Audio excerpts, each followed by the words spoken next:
You know, this is like when your mom goes to the grocery store and like you're super excited about what she's gonna bring home, and she brings home like the same box of cornflakes every week. This is basically what this is.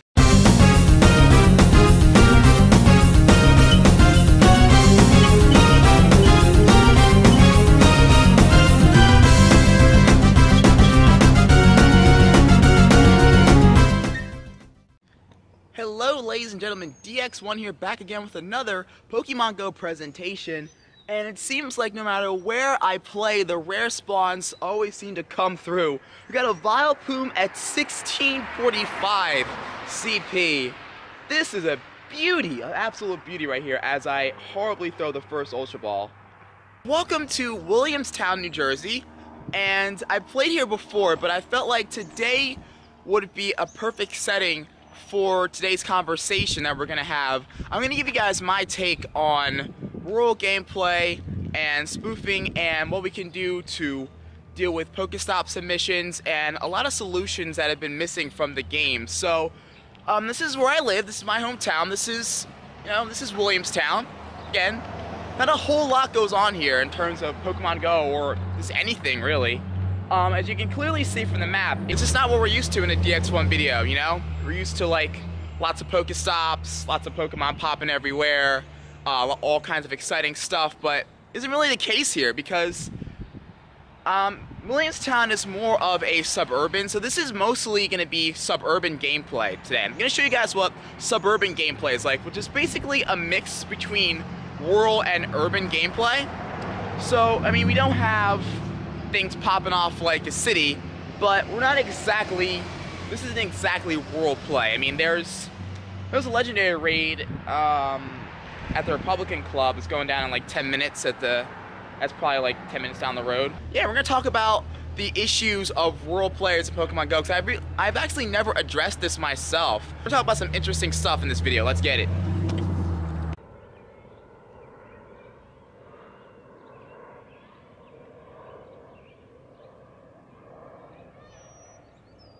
Hey, what's up? We got Tauros hanging out here. 1843 CP on this cloudy day.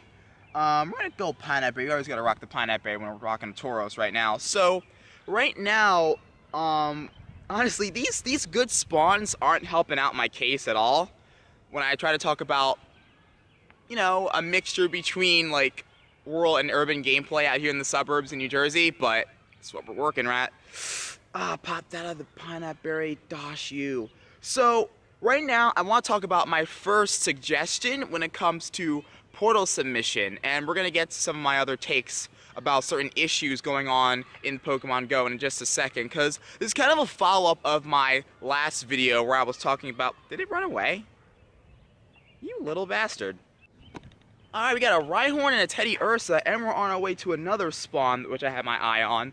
So while we catch these Pokemon, let's go ahead and talk about Ingress and its relation to Pokemon Go. So Ingress, if you don't know already, is Niantic's, I guess, brother. It's the older brother of Pokemon Go. So Ingress, when you reach a certain level, you are actually able to submit information, and you can actually submit portals within the game.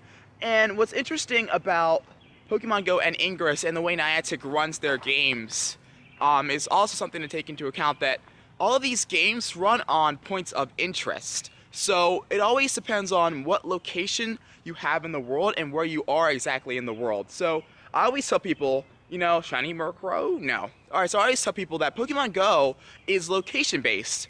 And depending on where you are in the world and how many points of interest that the game has picked up globally, depends on how many Pokestops and gyms you will have in your community. So I think the best way to complement the portal submission through Ingress is to have Pokestop submission and to actually have a server. So not only can Niantic officially look at submissions through their employees so they can look at it one by one, but here's the thing. I think the way Niantic is doing this, especially through portal submissions through Ingress, I think they're working on it just one by one.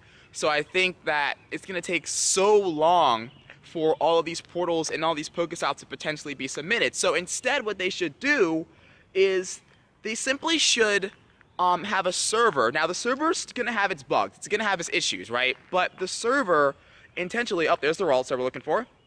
But the server intentionally can deal with a lot more portal requests by itself. So then the request line can go a lot more smoothly and a lot more rapidly. There needs to be a system in place, a better system that Niantic can work with in order to get, come on, Ralts, in order to get a quicker process for portal submissions and for Pokestop submissions. So I'm thinking once you reach level 40 in Pokemon Go, this should be the privilege, the ability to submit Pokestops and portals once you reach level 40 in Pokemon Go. So once you reach level 40, there should be an POI, a point of interest button, somewhere on your screen. It could be at the upper right hand corner, it could be across from the weather, it could be right next to the quest, but once you reach level 40, there should be a POI button.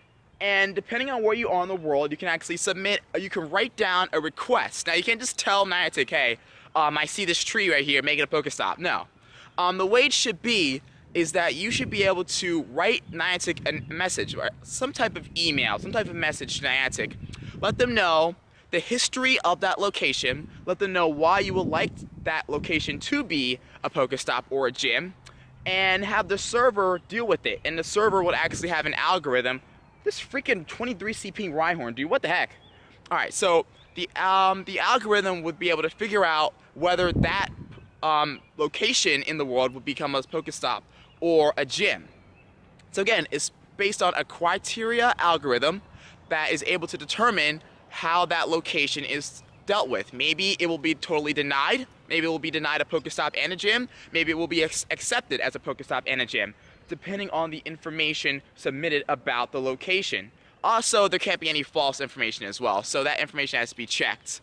But the server should be able to automatically submit the Pokestop or the portal, and then eventually it will get reviewed by an Niantic staff member, and after that review, the Pokestop will either be kept or it will be deleted. But at least we can get things rolling for world players so they can actually have some type of community and some type of balance in the game, rather than having to go all the way out to cities and have to inconveniently travel to play this game the way they want to. So, let's continue on the conversation.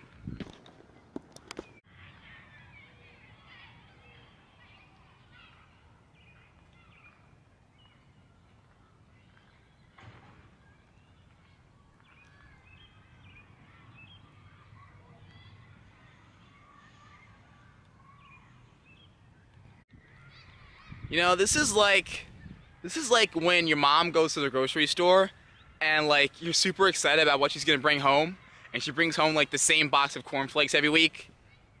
This is basically what this is.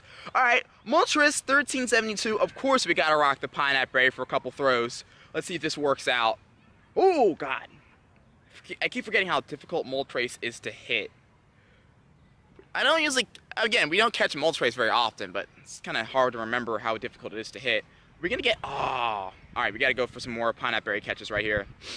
I definitely think that we can hit it, but I got to make sure I throw it accurately, which I'm not at all. Alright, instead of getting pissed off at myself, let's land another great throw. That's a good start.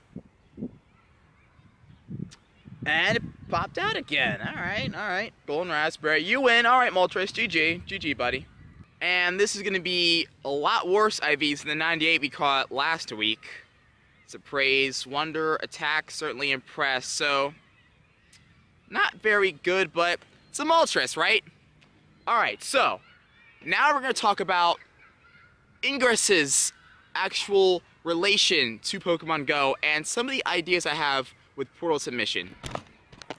Batter up.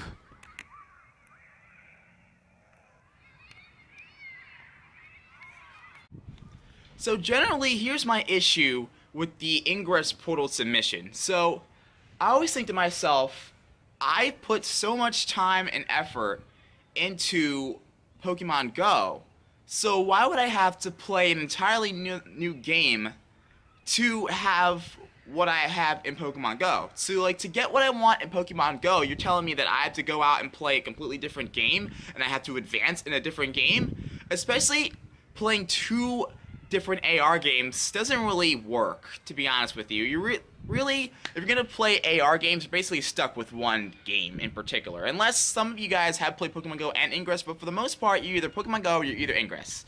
So it's tough to say that, hey, if you want these Pokestops, you have to go out and level up in this game, and then you can possibly get a Pokestop. That's not the way it should work. You know, our dedication should be credited towards us in Pokemon Go, which is really why I think that in order for Pokestop submission to work, there has to be an option within the game of Pokemon Go that can get us to submit portals. And again, I feel like the algorithm that I mentioned would help with this process. It would speed it up a little bit more. So again, in conclusion, have a point of interest button within the in-game software. So it could be next to the quest button, it could be over top of your trainer ID or whatever, wherever it's going to be at. So have that, and then take a picture of that location. So use the AR to your advantage. Use AR and then take a photo shot of that location, and then write an accurate description of that location, write about the history, because there's a lot of locations around the world that have a lot of history but are not known from Niantic or Ingress. So let these points of interest in your world communities become well known by submitting a point of interest application through Pokemon Go and not leveling up through Ingress. So level 40 players in Pokemon Go, possibly level 35 and up. Possibly level 35, you can get level 35s in there a little bit later down the line, but for the most part, level 40s and up, I believe, should be able to submit points of interest, because they were the ones that are dedicated to the game the most, and I feel like that's the way to achieve portal submission, and we can get a bunch of Pokestops and gyms in rural areas, a lot of places that, you know, don't have a whole lot going on. Like, you can check what's going on in my game right now. I'll show you guys. I'll load it up. This is where I live. This is generally where I grew up. I don't usually play Pokemon Go here just because there's nothing going on. There's there's good stuff. There's good stuff. You can catch Pokemon. I mean, it's not that bad. It's basically, where I live, it's a mixture between rural and urban gameplay, as I said before. It's basically what suburban gameplay is. But I wanted to show you guys what suburban gameplay is like. So, basically, that's what I wanted to say about how we could solve the role player issue in terms of portal submissions and getting Pokestops and gyms out there. Now, let's go to the office real quick, and I will address kind of where I stand. Where's my take on spoofing and third-party applications and the ban wave and stuff like that. A lot of things that are going on in Pokemon Go that are causing kind of a rift between the community. Let's wrap it up in the office.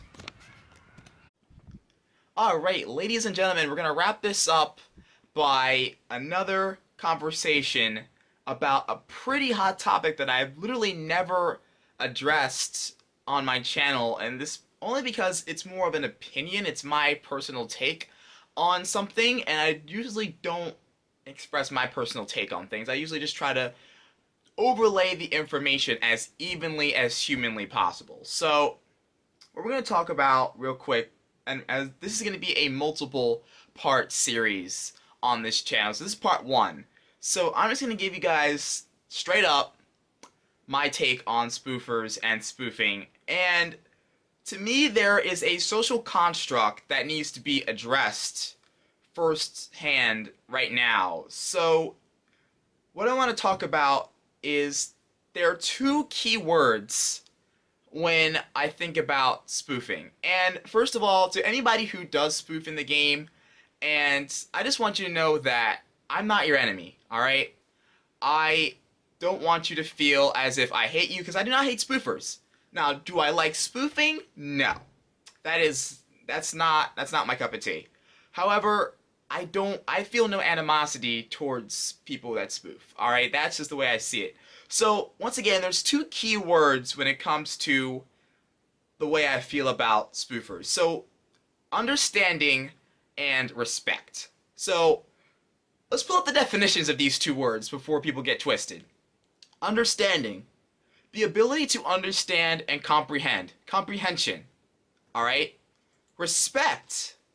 feeling of deep admiration for someone or something regarding their abilities, qualities, or achievements. Alright? I understand spoofing. I understand why spoofers spoof. However, I do not respect spoofing, and I do not respect the accomplishments of a spoofer. Why? Because you're violating terms of service, which you need to understand that you're taking a very huge risk at this point with Niantic cracking down on accounts. Also, you're not putting in the work that I'm putting in. So how can I respect an accomplishment that was achieved so much easier in the means of you just sitting in one location while I have to grind out through the weather conditions, through traffic, through driving, whatever situation I might be in, I actually have to go out in the real world and accomplish these things legitimately. So, again, I have understanding, and I have no, what's the word I'm looking for? Animosity towards spoofers. However, I don't respect spoofing. I don't respect the accomplishments of spoofers. So, again, don't gloat to me and brag to me about your 100% IV Pokemon and all the good Pokemon that you have if you're a spoofer. I could care less. Alright, you cheated. Straight up. But I understand why you guys do it. Again, living in places where there isn't a Pokestop between like 1 to 10 miles of a radius, it's virtually impossible to play. Especially with raids. What if nobody in your town plays Pokemon Go? I totally understand that spoofing is kind of the only way to really play this game for some people, and reasonably so. But however, that's just how I currently stand on it. And let me know if you guys disagree with my feelings or my thoughts. Let me know in the comments how you guys feel personally about spoofing. I feel like it's pretty easy to understand why people do it. However, I have no reason to respect it. So that's how I stand. That is my take on spoofing personally. Now, do I feel like, oh, all spoofers gotta be banned? Oh, well, that's up to Niantic to determine. Niantic seems to be cracking down on it, but for up to me, I just let people play the game how you want to play it. Alright? Play Pokemon Go how you want to play the game. I don't control your life. I'm not gonna tell you what to do with this game.